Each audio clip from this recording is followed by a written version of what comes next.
it's another fine week in this great fandom of ours. Oh, this fandom brings me such joy. I enjoy making these videos for you every week. But unfortunately, I've heard from the grapevine that it has come to a close. Our furry fandom is no more. So what's the story behind this one? Well, there was a popular furry comic, a comedian, back in the mid-2000s or late 90s, early 2000s, named To the Ranting Gryphon, who had like performances on like stages. He had a very old-timey sort of shock jock value to his comedy. And I did two videos on To the Ranting Gryphon, because this year in particular he's had a really rough time of it. He lost his performance position at Anthrocon due to two kind of things.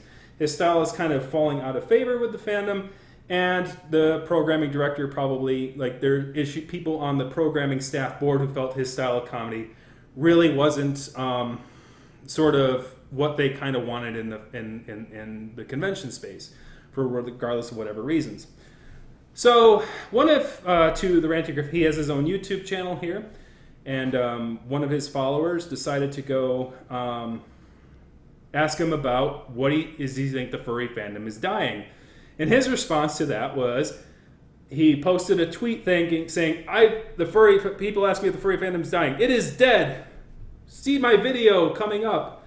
And so, of course, that got a lot of attention and a lot of eye rolls and a lot of people going, oh my gosh, he's going to kill the fandom because he's no longer has a performance stage at Anthrocon. So let's go through this. So that's just a title. Let's hear the man's arguments itself and let's break it down.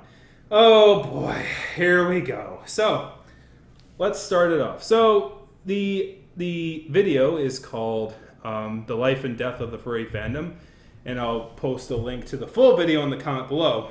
The format, unfortunately, is a Let's Play style. Put a pin on that. I'll get to that later. But I'm going to do you a favor, and I will play you the audio from parts of the video which are the most important things here. And my sort of takes on it as it goes along.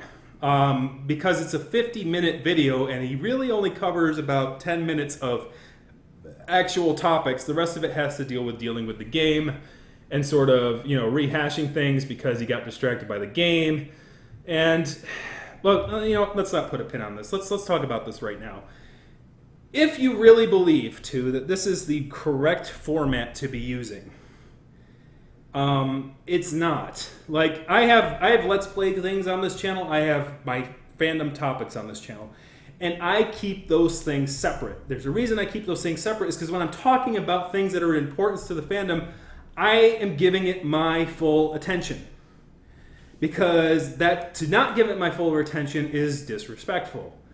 I feel like the old-timer here, even though I'm 10 years younger than you, by saying, if this is the death of the furry fandom you're talking about, something that has been a part of your life for so long, we ask you to get on stage and perform a eulogy, and you bring your frickin' Nintendo DS or Game Boy or whatever the heck you old-timers use, and frickin' get up there and start making a speech and go, yeah, it was a great thing, and my grandmother was so awesome, and oh dang, this freaking level, I hate it. It's just like, I'm trying to get my Pokemon up to level. I'm just like running around breeding Pokemon. I'm trying to get to this stupid IV because there's a tournament coming up in freaking 3 days, and I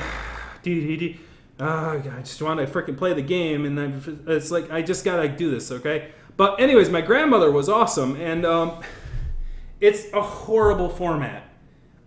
You're wasting my time because I don't want to watch you play a stupid video game. I want to listen to you talk about the topic you want to talk about. I'm not going to do political or analysis or these review things in the gaming format, because the people who want to watch me play a game, we want to sit back and relax and play a game. Like, whatever. It's your channel. Do what you want. You have like 1,000 times more subscribers than me for some reason, but on a good note, you still only have like 2,000 views on that video, which to me, it's all about who watches and not who subscribes. That's just how I take it. But anyways, comparing sizes of numbers aside, here we go. So we're going to start off with, oh, come on. Let's start by listening to him talk about the history of the furry fandom. The furries would get together and they would look at each other and they'd say, "Oh, so you live in Chicago?" "Yeah, I live in Chicago." Wow, where in Chicago do you live?" "Oh, I live over here." "Well, that's crazy because I live over there." "Well, there's this convention, it's a sci-fi convention, that's just over here in Chicago, and why don't we get together and get all the furries in Chicago together and just set them up and we can just have like a furry gathering at this sci-fi convention or this." Now, to give two credit, this part is accurate. That is very much the foundation. He talked about the internet a little bit earlier on, and I cut that part out. But he talks about the internet, he talks about the sci-fi conventions and how we got together at those particular shindigs, because we didn't really have conventions at our own in the mid-'80s. Right, like I don't know if I remember if it was the mid-'80s or what it was, but he's right. Like, it's particularly on the East Coast. Like, they had one out in the West Coast and stuff like that. But, so this is accurate. But the accuracy here is sort of a problem to me rather than a good thing, interestingly, because the rest of his talking is factually, it's feelings-based. It's not facts-based. So when you introduce facts, people go, "Oh, that's a fact." So everything else he's talking about is fact. And so, like, the lies or the misconstruings become sort of factually based because, hey, you got this one thing accurate. But let's go on and listen to what he says more about the evolution of the earlier parts of the fandom. This anime convention or whatever it happened to be. So furries are like, "Damn, that's a good idea. Let's do that." I love how he always refers to furries as like a hive mind. It's like, furries said, "Yeah, let's do this. It's a good idea." Like, furries in the local area would go. Like, it shouldn't have to be explained, but obviously he's talking about furries within the local area. Not every furry would be able to attend local conventions in the Chicago area because not every furry lives near Chicago. Even though the largest furry convention in the world is about to be in Chicago, things just come full circle, I guess. But, I guess two lived out in Chicago back in the day, I guess. But let's go. And so they started to gather together at other conventions and organize things. And this was pretty cool because this was kind of the beginning of what furry gatherings were and what they turned out to be. And so now we had small furry gatherings at other cons until finally some furries got together and said, "Hey, how's about we just have a furry con?" So this is where the exaggerations or the sort of misnomers come into a bit. Now, furries did get together and say, why don't we have our own furry convention? It wasn't necessarily under, like, the terms of, like, oh, we just came up with this idea suddenly. It was more like Fred Patton once was describing this in the comment section of one of the Flavor articles. And Fred Patton is a furry who's been in this fandom since its very, very beginning. He hung out at the sci-fi things. He is like the oldest furry I know of as well. He's like 70-ish at this point. So he knows a little bit, and he's very studied. He's very studied. He's very literate. He reads a lot. He's very educated. So I trust him when he says things. And so his story, from what I interpreted it is, the sci-fi conventions and the anime conventions were like, we see you furries and what you're doing. You're really not part of our, you're really not part of our group. Could you go, like, do your own thing or just, not make such a scene at our conventions because you're kind of weird? Which is ironic because it sort of goes into, like, some of the points that 2 makes later on in this video that we're going to go over sort of play on this sort of thing. So let's continue on. Just for furries, we'll put it together, we'll throw it, you guys come, and all the furries were like, hell yeah, let's do it! And that's what started happening. Furry cons started popping up. At first there were 3 major ones, then they started going further, and in the beginning it was really cool because there were not tons and tons and tons of this. I mean, you pretty much... Okay, so you basically get the point. So that's his style of the origins of the furry fandom. Pretty accurate, left out one little important part, but of course, this is his Genesis story. This is when everything was the Garden of Eden and everything was wonderful. But of course, like most stories of death and befallment of a group, there has to be the tragedy and the tragic part. So where does he start to play in this? And this is where things get a little weird. So, suddenly we've got this, I guess we call it a problem. And the problem was Little Bo Peep. Now... Little Bo Peep? Like Little Bo Peep who lost a sheep and we were going, when did they find him? So earlier on in the video, I don't know if he described it. Little Bo Peep shows up, and this is a person at FurryCon. Okay, so by the way, Little Bo Peep, it's like I've never heard of this person before. And number two, he said he showed up at a FurryCon. This is the person he's laying to bear who destroyed the fandom, okay? This is his premise. That this person here destroyed the fandom. This guy who showed up in a Little Bo Peep costume, okay? He showed up at a furry convention. Which one? There wasn't that many back then, too. Which one did he show up at? Conference? Which one? Well, he showed up at a furry convention somewhere, sometime, at some point. No, this Little Bo Peep dude is not a straw man at all. Though if you're going to have somebody who's going to attend sheep, making them a straw man is pretty good, because at least they can feed their sheep with their body, you know? Come on, man. All right, let's go. Who was wearing nothing. This is a 50-something man, male pattern baldness, and a geek beard. Oh, so a cross-dressing guy who's a geek and a blah, blah, blah. So I'm going to put as many ugly things as, oh, he's 50. He's an old, creepy dude. Which, by the way, too, you're what, around 40-something? You're going to be there in 10 years, so I wouldn't hype on the creepy old dude trope too much, because we as dudes are going to get there at some point. We're going to be old. We're going to be not wanted. We're already past, like, me and you, we're already past the gay death point, dude. So you might as well just, not hype on those tropes too much about, like, how unwanted they are because they're over 40 or something.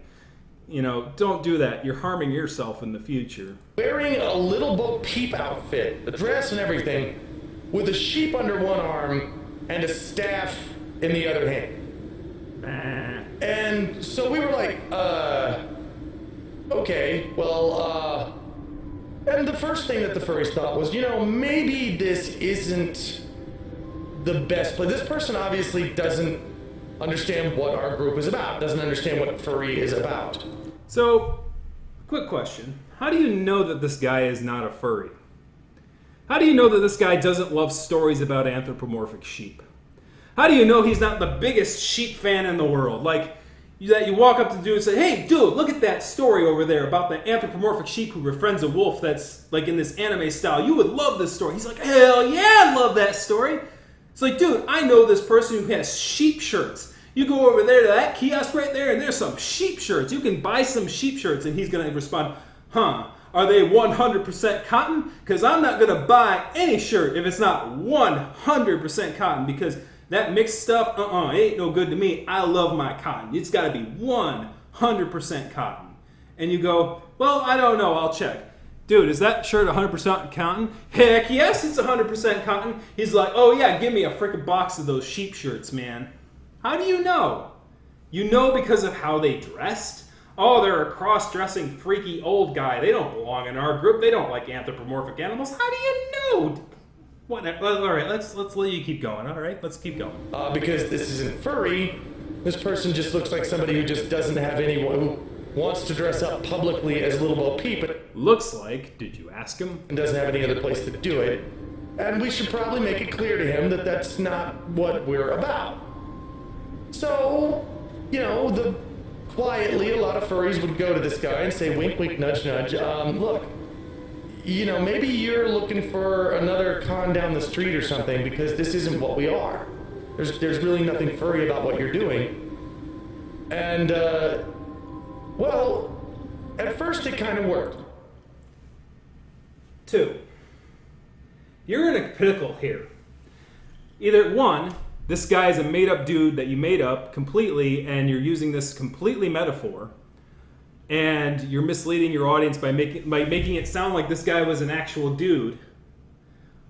Or 2, this guy is for reals, and you and a group of people stalked this individual throughout the entire convention. You just said it. You said, well, people were walking up to him and going, wink, wink, nudge, nudge, you don't belong here. How do you know that? Were you listening in on all those conversations? Were you manifesting those conversations? Were you harassing this poor little Bo Peep dude? So either A, you're a creep, or B, you're a liar. One or the other, either one is not good. All right? You're supposed to be telling the story of the history of the furry fandom. Metaphors and little blah blah blahs don't have any place in history.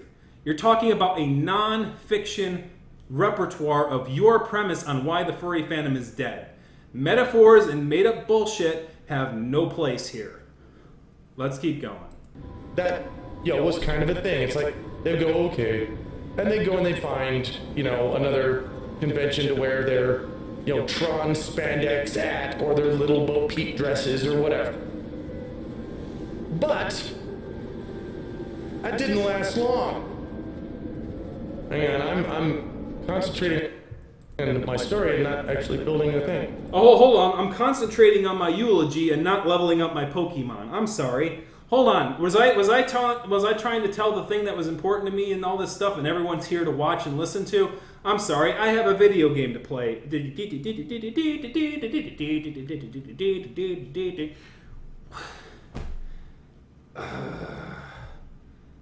God, I feel like the old timer now yelling at a little kid. It's like, put the gosh dang Game Boy away and just let's keep going. All right, so we know, here we are, the little Bo Peep problem, okay? The straw man, all right?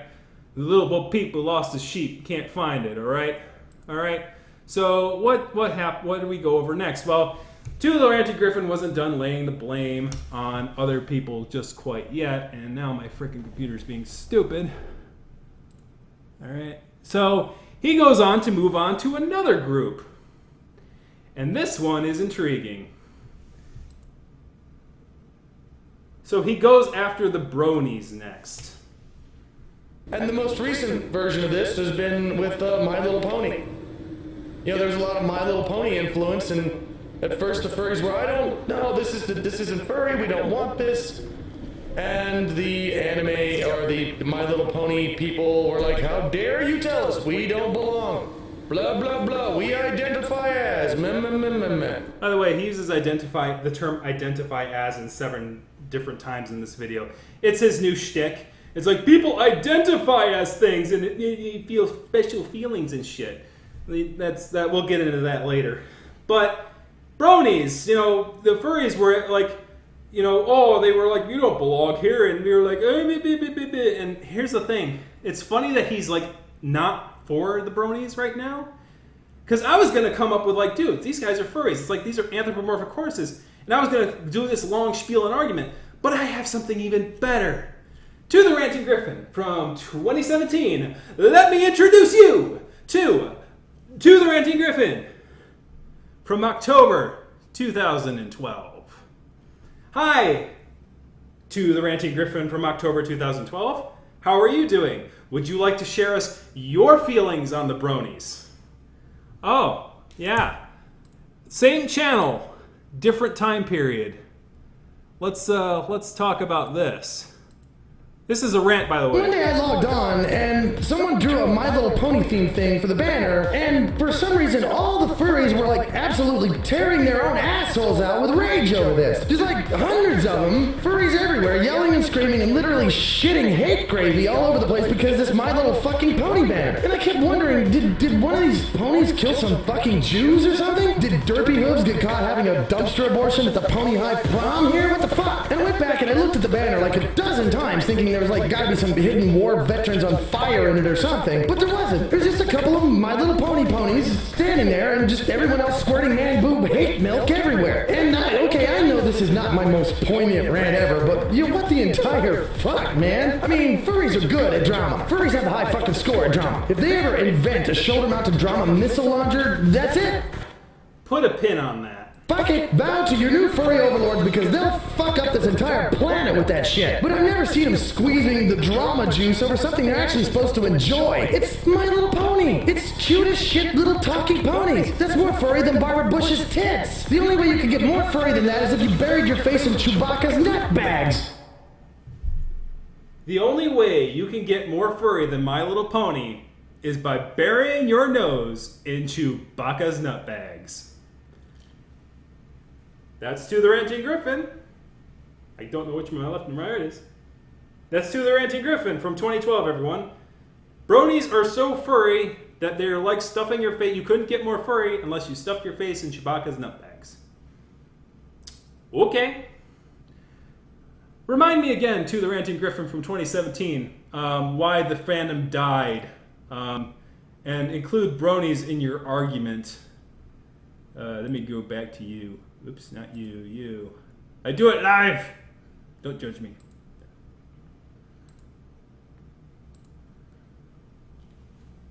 And the most recent version of this has been with My Little Pony. You know, there's a lot of My Little Pony influence, and at first the furries were, I don't know, this isn't furry, we don't want this. Well, if the furries did that, then are you a furry? Because you certainly weren't. You were saying, dudes, these guys are so furry, you would get more furry if you buried your nose in frickin' Chewbacca's nutsack. You weren't a furry back then, must be, because the furries were saying, oh, these guys shouldn't belong here. But you were like, oh my gosh, these guys belong here. What is wrong with you people? Oh my God, really, dude? And the anime, or the My Little Pony people were like, how dare you tell us we don't belong? Blah, blah, blah, we identify as, meh, meh, meh, meh, meh. So were you on their side or were you not on their side? Because the dude from 2012 seemed to have been on the brony side, dude. But no, you're not on their side anymore because you're not in the fandom anymore, so who gives a crap, I guess. Or the fandom's dead, so who gives a crap. Anyways, he wasn't done there. Oh, no. Let's, by the way, I'm skipping ahead like 10 minutes here. Even though this sounds like a long, cohesive thought, like, there's a bunch of gameplay crap that I had to go through for you. This is a lot of time I spent on this episode, dudes. You need to appreciate the hell out of this crap. All right, so now we're going to go to the next argument. And, where the My Little Pony thing... that was one of the final ones that was just like, okay, yeah, fine, you're furries too. That brings us... Okay, fine, you're furries too. Not, you're so furry, you're like Chewbacca's nutsacks. I'm not gonna let that go, too. I'm not gonna let that go. Like, you literally like, oh, whatever, you're for furries. No, you were passionate about it back then. What happened to that passion, man? Come on. Whatever. Come on, let's keep going. This up to about 2014. Now... suddenly we got people coming in that are saying, well, I'm a furry. What makes you a furry? Well, because I'm into gender politics, because I have this certain, mindset about gender and equality, and some people were like, that's not what furry's about. How dare you tell me we don't belong? I shouldn't have to explain this to a Gryphon whose name is 2, but people can be more than one thing, People can be more than just one thing. People who are transgender or have a positive gender identity political belief can be furry fans. They can here's the thing, it's like when we're playing with identity like we do in the furry fandom, it's only natural that people who, question identity in and of itself may show up. Like, what is being a man or a woman mean and stuff like that. Those questions may come up because, hey, we say, what does it mean to be human by dressing up as animals? That can happen. And you can have, but you don't have to do those things in order to enjoy anthropomorphic content. You can just like the aesthetic. There's different variances. You can bring different thoughts and things into the anthropomorphic mold. There was one person, like sports is usually not a very popular thing in the furry fandom, but there was one fan that I remember who loved basketball so much that he took the idea of anthropomorphism and morphed it with a basketball league, and he literally made a reality fantasy like league of basketball, and he would like go full blower. He would make like freaking, you know, sports news segments, and like he would make this whole like, actually he made like the story of the players behind the scenes. It was like a fully fleshed out world. It was a beautiful thing. He wrapped it up like a few years ago, but it was freaking awesome because it was like a furry fantasy basketball sort of story, soap opera, plus like stats and all the nerdy things. It was a beautiful hybrid, and bringing in different things and ideas, even if you don't necessarily agree with them, is a good thing. But sometimes, you know, other things grow stale and grow old, and that gets kind of pushed aside when new people and new content creators come up. That's going to happen. But anyways, I shouldn't have to explain that you can be more than one thing in the furry fandom when your name is two. You can be more than one thing, too. You can be two. You can be two things. You can be three things. You can have a lot of interests. I have interest in politics, in computer science, in furry fandom, in frickin' video games. I have all these different interests, and they all sort of come together and make me who I am. And you have a bunch of different interests, too. They make you who you are, and that's fine and all dandy. But it doesn't necessarily mean that they don't belong in the furry fandom if they're interested in anthropomorphic animals and have other things that you might not necessarily enjoy. You don't have to be friends with everyone in the furry fandom. You don't have to be friends with everyone in a group. You know what I mean? You can, especially when a group grows large enough, it's going to be impossible. I shouldn't have to explain this to you. You should know this by now. You were in the spotlight. You were a popular furry. Could you hang out with every furry who was your fan for an extended period of time? Of course you couldn't, because there were so many of them that you can only like interact with them a little bit. And you have to realize that going into that, you can't interact with everyone in the world, and so there's going to be boundaries, and people are going to form things based on how much things they have in common, or what things they can overlook, or what things are important to them. It's called the freedom of association, and people should have that. Anyways, let's keep going. Okay, fine. Come on in. Astronia. What the fuck is Astronia? Hold on, Pokemon! I gotta level up. I gotta level up my Pokemon. Hold on. Is this storm gonna kill me? I don't think it is. It's going by. Let's, Okay, I think we're done there. Like, I kind of remembered that every time he starts rambling about the game, then usually it just drones on from there. But I shouldn't have paused it there. I should have waited. But yeah, like, you know, let me level up my Pokemon real quick. Hold on. I know we're talking about something important about the death of the furry fandom. Like, I'm literally talking about the death of the furry fandom, and I'm taking it extremely seriously, guys. But I need to make sure that the Squirtle learns Water Gun before they evolve. Just hold on. Anyways, so at this point, so we are basically at the point where I think we're wrapping it up.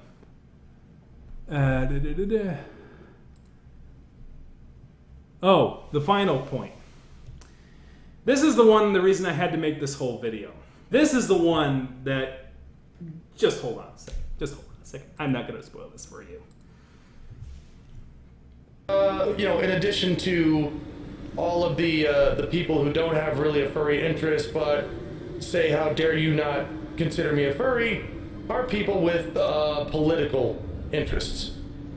And so that's a thing now suddenly. One second, please.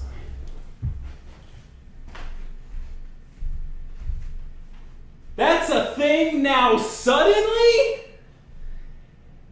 That's a thing now suddenly. Politics in the fandom. All of a sudden, 2014. Boom, it appeared. I have no idea where it came from. Suddenly? Really? Really? Suddenly? Two. If you're watching this video right now, come with me for a second. Let me show you something. Let me show you something. Where the hell is it? This thing. Not that. No. Cut that. No, not that either. That one. This one. This. I'm going to cut all that out. Jump cut. First time I'm there. So I accidentally clicked the other images. I couldn't remember what the image was. I'm mad, dang it. Okay. Here. Right here, too. See this thing? Right here. This thing. This thing right here. This is your pride and joy. This is who you are. This is you by saying politics, all of a sudden politics just magically appeared out of nowhere. And it was all of a sudden it ruined the fandom, and oh my gosh, I don't know what the heck politics came from. 2, here's the thing. I was your fan up until 2010. I enjoyed your rants up until 2010 because I thought they were comedic style. I thought you weren't taking them too seriously. But over time, it felt like you really believed some of the stuff you were ranting about, even the violent and grotesque and detestable stuff. And I couldn't really understand where the jokes began and the comedy ended. So in 2010, after you made a live journal post about an IRS guy getting killed, I was no longer your fan. You said, no, this guy's my personal hero. He flew a freaking plane into an IRS building, and he took that guy, and one dude got killed from that. You didn't really include that in your story. But this dude was a tax dodger, right? And he was going to have his plane repossessed. But instead of letting his plane get repossessed, I'm going to point a link to the description of that particular live journal post below, and you might even see my freaking... Like, I might have commented on there saying, dude, I can no longer be your fan at this point because I don't know what makes you think that that's right for somebody to do that, and it's not funny. But the problem is also, he said, in that live journal post, the words, no joke, this guy is my personal hero. So at that point, I thought, oh, that's his personal political belief, and I can't really stand behind somebody like that. Personally. Freedom of association, remember? But anyways, I enjoyed his ranting and stylings, and maybe you inspired some people. Who knows? But don't tell anybody. It's a dirty secret. But anyways, here is a list of rants that you have on your website. This is, and then you'll find a link to the description below of this thing too. And most of these I can tell you were up before, like, when I was in college. And I graduated from college 10 years ago. So this was like 2006, 2007. Let's look at some of these topics, shall we? Abortion. Well, that's so political. I wouldn't touch it with a 35.5-foot pole. 35.5-foot pole. I wouldn't touch it. No, because I'm a dude who has a penis, and I shouldn't be judging what women are doing with their bodies, or making laws about that kind of a thing. I would leave that to medical professionals and stuff like that. And if some religious people want to, bip about it, whatever. But, I have my own positions on abortion, and it's not furry, right? It's not furry. Positions on abortion are not furry. This is his pride of joy, by the way. This is his sort of thing. This is his calling card, right? Like, this is the thing that he's not called to the passive, fun-loving, fandom, furry Gryphon. He is to the ranting Gryphon. This is his calling card. This is the thing he is known for. This is the thing he's proud of. This is the thing he puts on his namesake.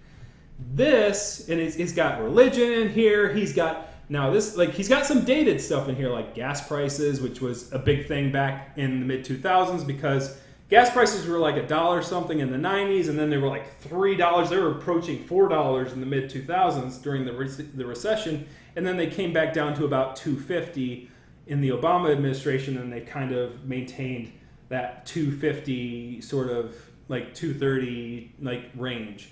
So interestingly, we're now between where we were in 4 and there. So that probably didn't age well. But there's also the Iraq War, which, if you don't believe me that this page was put up in the mid-2000s, if you listen to that rant, it's probably going to be from the mid-2000s because that's exactly when the Iraq War was really taking off and stuff like that. So for To the Ranty Gryphon to portray to his audience that politics all of a sudden, magically, out of nowhere, and from the ether, showed up in the furry fandom is a out-and-out fabrication, unless he somehow bumped his head and completely forgot who the hell he was. And if he doesn't know who he is, how the hell is he going to diagnose the fandom on whether it's dead or not? He doesn't even know what he did in the past.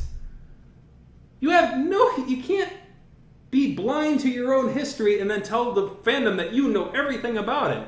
You don't even know yourself. You don't even know your own legacy. It's depressing. Sober up, man. And I'm not talking. It's like, just please. Anyways, deep breath in, deep breath out. It's warm for frickin' September, dude. This is really hot. And over the last few years, we've never stopped trying to define what we are. And we've never stopped trying to define, are you a furry or are you not? We've just let everybody in. And that's been our thing. Everybody, okay, fine, you're not really a furry, but you're screaming and crying about how dare you say I'm not a furry, so you know what, fine, you're a furry, just put on some ears and come in with your Viking outfit and fine, you're a furry. Whoa, what is this? Nice job at your theme. Wait a minute. By the way, at your It gave me resin, but it also returned Hold on, Pokemon. It also returned the Astronium. What the hell? Okay, I officially do not. Okay, while he goes back to playing his Pokemon, let's return to the topic at hand. So yeah, he's talking about fandom and politics and all this stuff, and oh my gosh. So let me see where I was going to go from here. I can't read it. Here we go. So the final real point, there's two more points that we're going to go over on this video. I told you it'd kind of be a long one. So we're going to go over these 2 points real quick. And furry character, if you have one, if you have any interest in the furry fandom or not. It's about how you lean politically. It's about your ideology. It's about who you voted for. That's what being a furry is now about, is who you voted for. So since it was already, established that it doesn't matter, what your interests are, you can show up dressed as any damn thing you want to and you're a furry, well, suddenly now you can show up in a suit of armor with a hang glider and a chessboard under one arm, and the first question will be, who did you vote for? Oh, you voted for... Let me tell you something. I've been to many furry conventions. I've been to about 5 or 6. The amount of times that people have asked me who I voted for, whether it be in registration process or during the convention itself, has been has been zero. Absolute zero. Nothing additional. No one has ever asked me that question. 2, the problem is that some people choose to wear their politics on their sleeve. Like that. Some people choose to do that. Some people choose to wear a MAGA hat. Some people choose to do things like that. And when they choose to do things like that, then they're going to get people to react to it, because they wouldn't be wearing it otherwise. They want the reaction. They want people to react to what they are. They want people to pay attention to them. So they're going to wear the MAGA hat. They're going to say, like, I'm present, I'm here, these are my political beliefs. I'm here, deal with it. That's sort of why people wear these kind of things on their sleeves.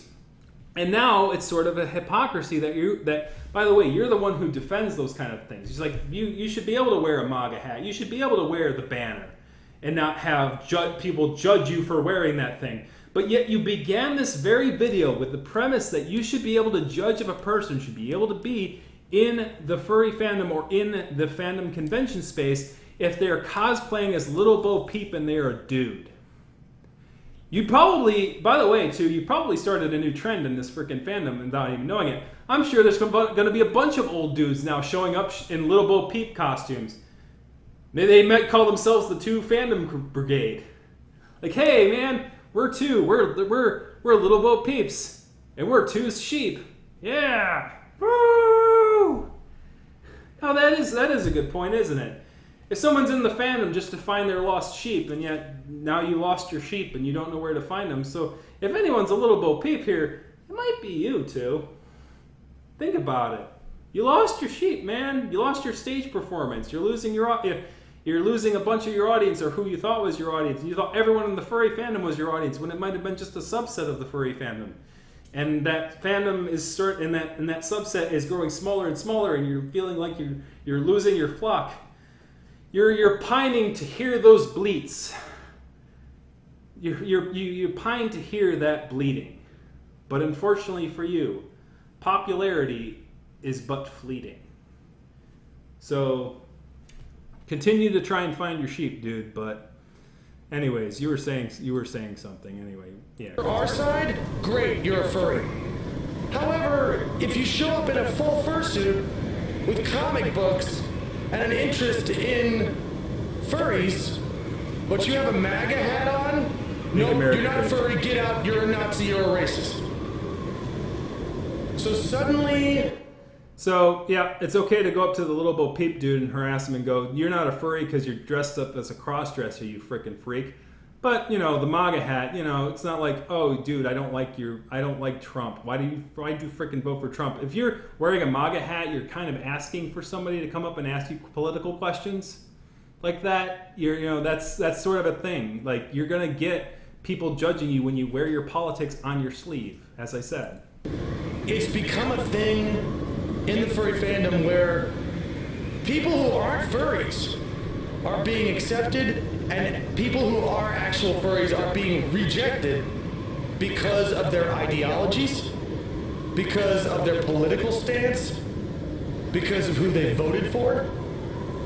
And let me ask you a question.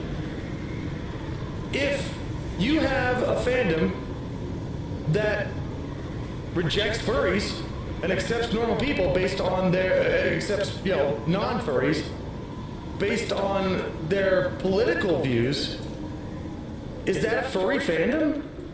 I'm going to answer your question by projecting a falsity that you've been doing throughout this entire video.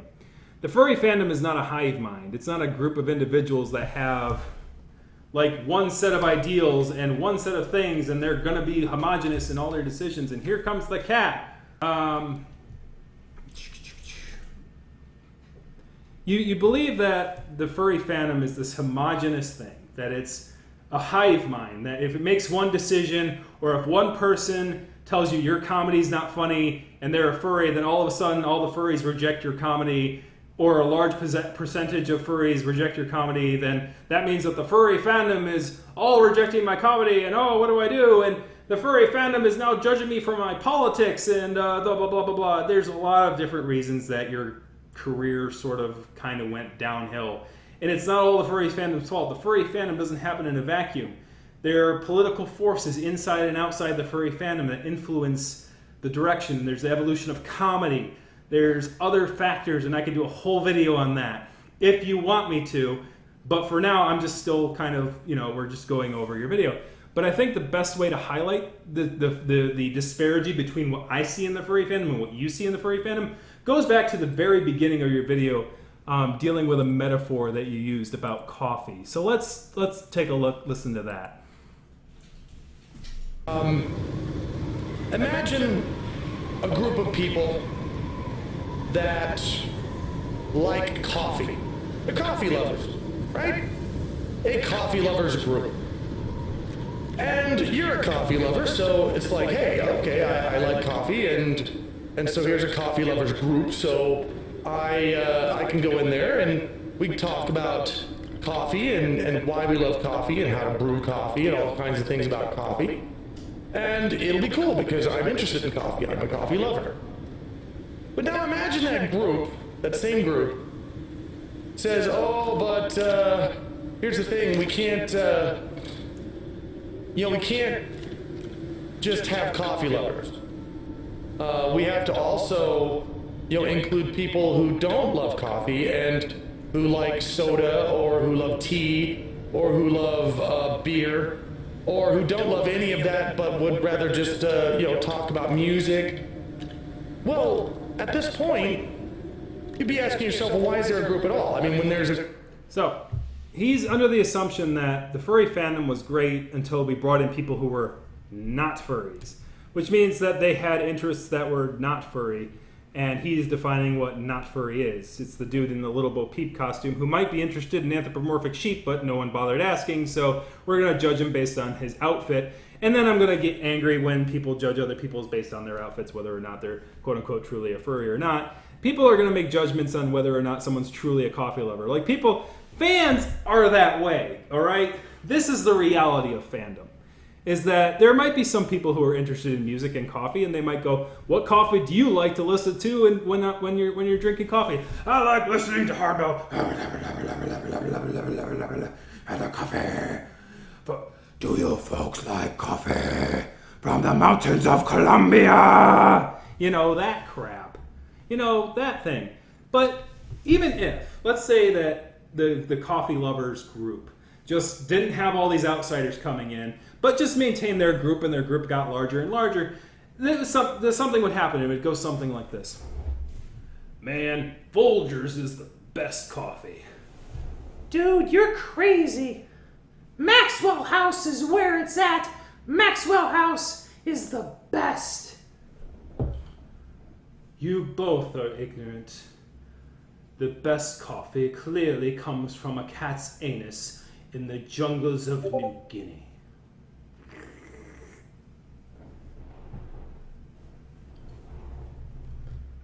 Dude, you are weird. Yeah, dude, what, like, literally cat shit coffee? That's what you're drinking? You two don't know what you're talking about. I have an exquisite palate. Dude, can we leave this cat crap coffee guy? Like, can we just go? Yeah. What's up? Hey, you enjoy that cat crap coffee of yours, and we're gonna go over there and enjoy our normal industrial brand coffee. You enjoy yourself. Have a good day. Why do all these people judge me for loving my cat scat coffee? The coffee fandom is dead. And that, too, is literally how I view your position. You are a furry. You're in the furry fandom. Your positions, your political ideology has fallen out of favor with the fandom. Your style of comedy has fallen out of favor with the fandom. You lost your platform. So now you believe the furry fandom is dead. It's not that everyone here didn't have an interest in coffee. It's that your coffee was weird to other people, and it wasn't like quality that they thought, and they made their judgments based upon assessment of quality and stuff like that, and it was rejected. You can argue whether it was naturally or if it was by a board, whatever, but that to me is in essence what happened here. And you're saying, well, no, it was people who like tea. It's their fault. It's the outsiders' fault of the fandom that I was. It would literally be like that guy. Oh, these two people judged me for my loving of cat scat coffee. They were tea drinkers this whole time. I'm the true coffee lover. But anyways, by the way, thank you for choosing coffee as your metaphor, because I just bought this as a stupid prop to put on my freaking table. And now it's perfect for that little bit. So thank you for choosing coffee as the metaphor. Sometimes the stars just align. But anyways, I know that some of you people here listen to me ramble are To the Ranting Gryphon fans, and you identify as To the Ranting Gryphon fans. And because you identify as To the Ranting Gryphon fans, you identify that the furry fandom has actually died. And I cannot judge you for being that. You are still furries to me, and I cannot judge you if that's what you identify as. So in your honor, too, and your fans, I ask for a moment of silence to celebrate and reflect upon the greatness that was this fandom, and to remember the good times.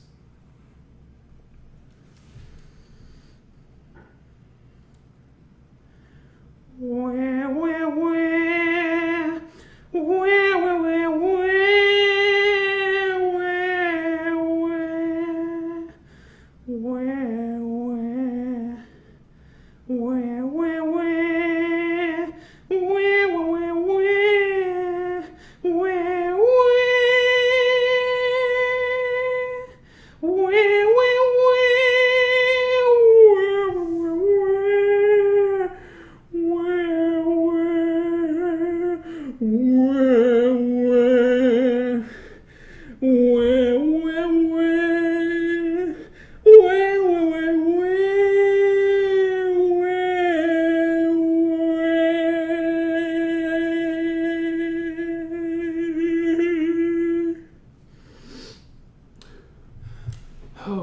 Furry Fandom, you will be missed. Oh man, I'm so unkempt. Magic's ruined. Magic's all ruined. You know, during that moment of silence, I think I finally realized something.